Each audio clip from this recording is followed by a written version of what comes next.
Hello everyone, Cheek here with another Transformers review, and today I'll be reviewing the Transformers Generation 1 Galvatron.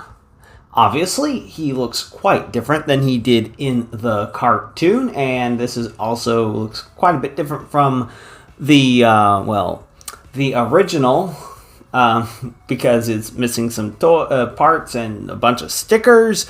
But I got a hold of this Galvatron, and I wanted to see what I could do to make it better.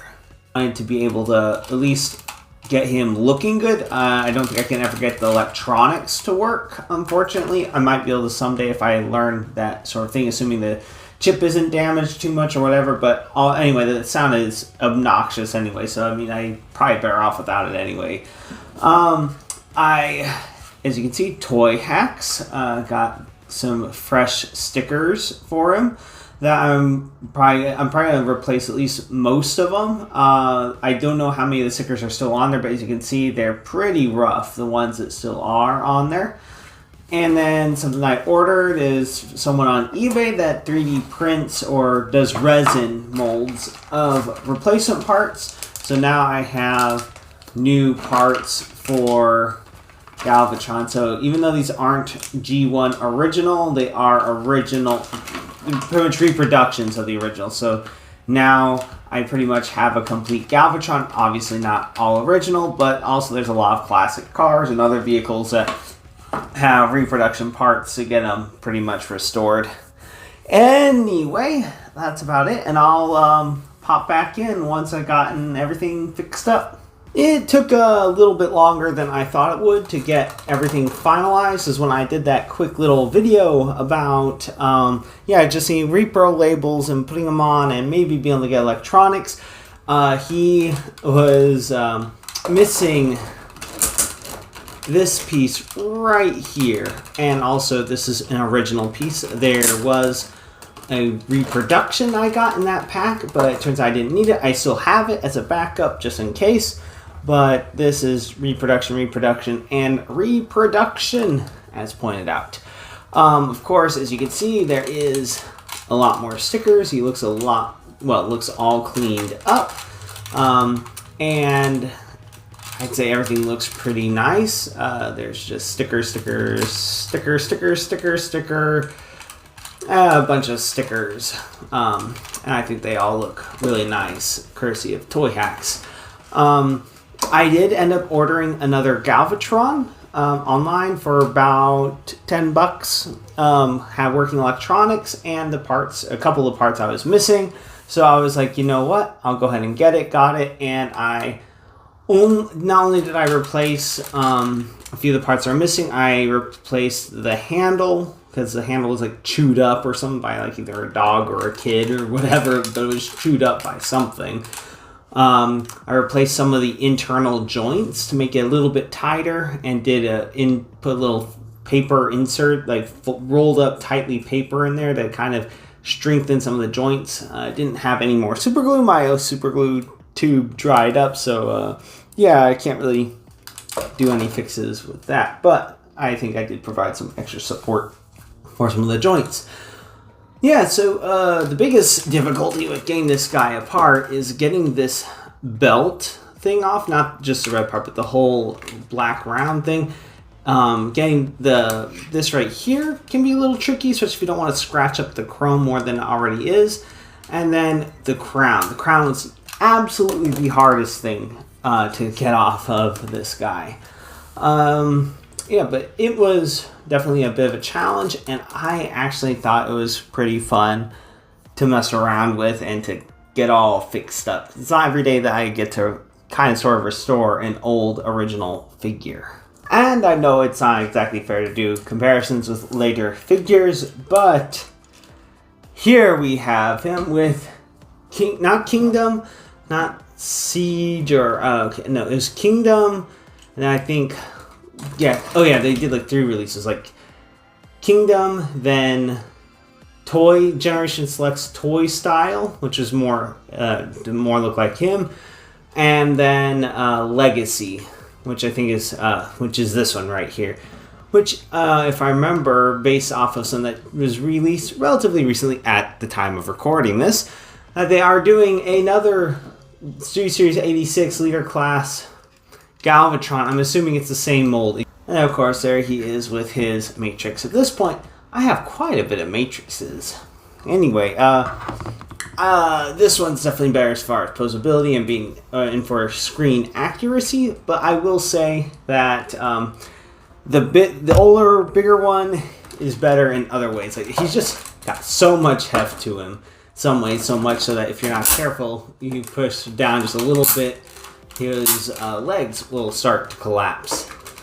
Articulation is somewhat surprising given how old it is, but you do have the legs which can kick forward just a little bit. Depending on the positioning, they can go back like one click. And what's really surprising is that he actually has knee bend, which is honestly not even really needed for this figure, but he does have a knee bend. It's not even required for transformation at all, because transformation in all his alt modes is just pretty much just collapsing down his legs. Then this, of course, is his gun. This doesn't go anywhere in his alt mode, which is probably why it's one of the most widely lost pieces. And then you just pull those apart for transformation purposes.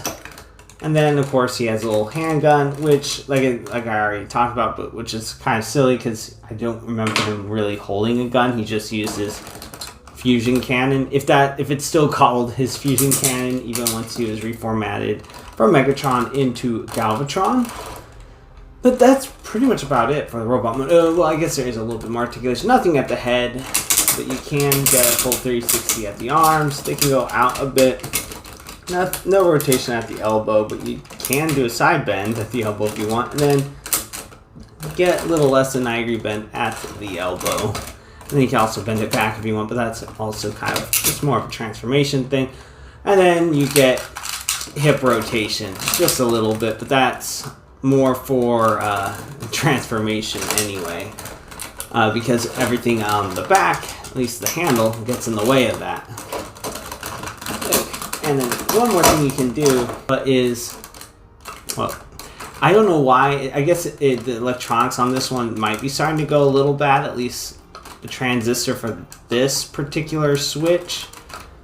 Because if you notice, like, the light is turning on, but there's no sound. There was sound earlier, but it's just being weird. And then there's a switch right here, and then you move it. That's pretty obnoxious. And then and then this one's probably my favorite sound effect. The other one that isn't working right is pretty cool, but it's just, like I said, it's kind of stopped working. But it is a really old action figure, so it makes sense. Oh, there it goes. It's making the sound, but it's not doing it proper. There we go.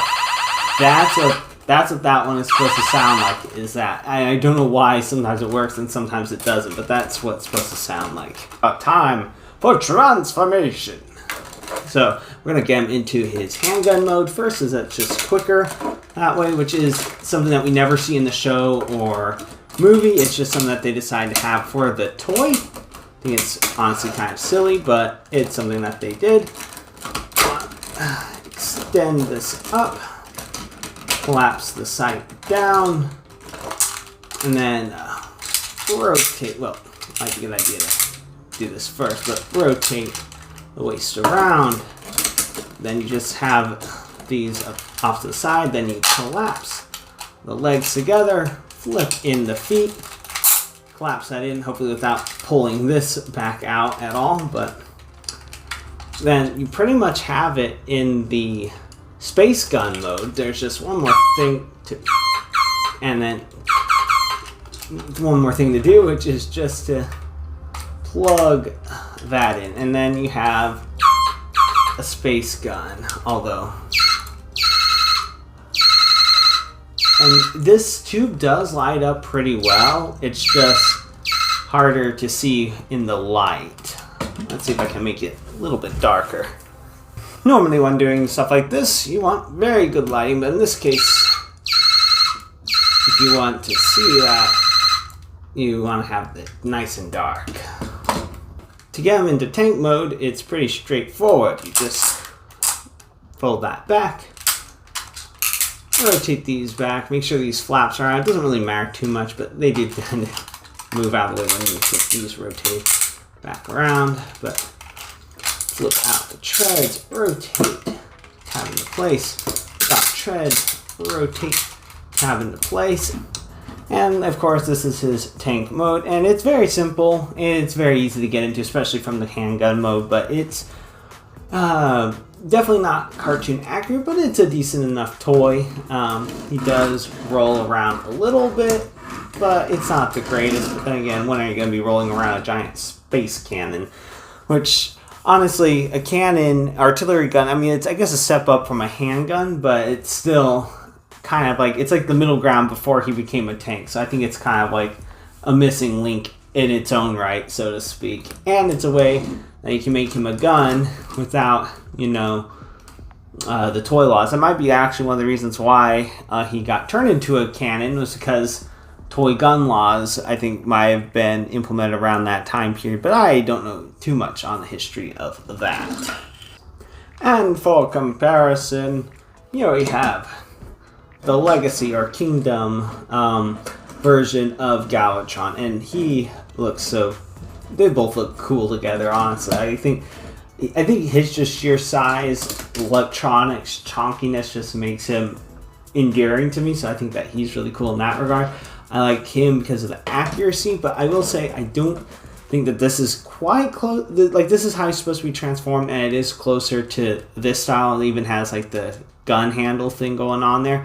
But one thing you can do if you want it to be, I think, probably a little more accurate to how he looked in the movie, or the way he would position himself, is something more like that. So he's angled upward rather than just straight ahead. But that is something else that you can do. And I think that this is really cool. But I've already done a review on him. This is all about G1 Galvatron and his cool awesomeness.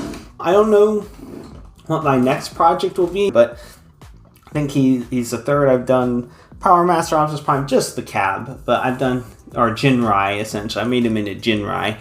I've done that, and I've also done a Metroplex kind of restored. Well, partially. He's not fully restored, but he looks nicer, fixed up, and all that. And then I think this is the first full restoration I've done. I mean, some might say it's genius 3D printed parts, but it's like sometimes you can't find any of the parts you need for like a reasonable price. Like, I think I lucked out with getting the parts I was able to get. Anyway, that's about it for Transformers Generation 1 Galvatron. I think he'll stay in my collection for a while. I think he'll look good if I can get a hold of some of the more G1 movie figures. But yeah, if you like this review and you'd like to see more, please click that like and subscribe button to see more. Until next time, have a good one, everyone.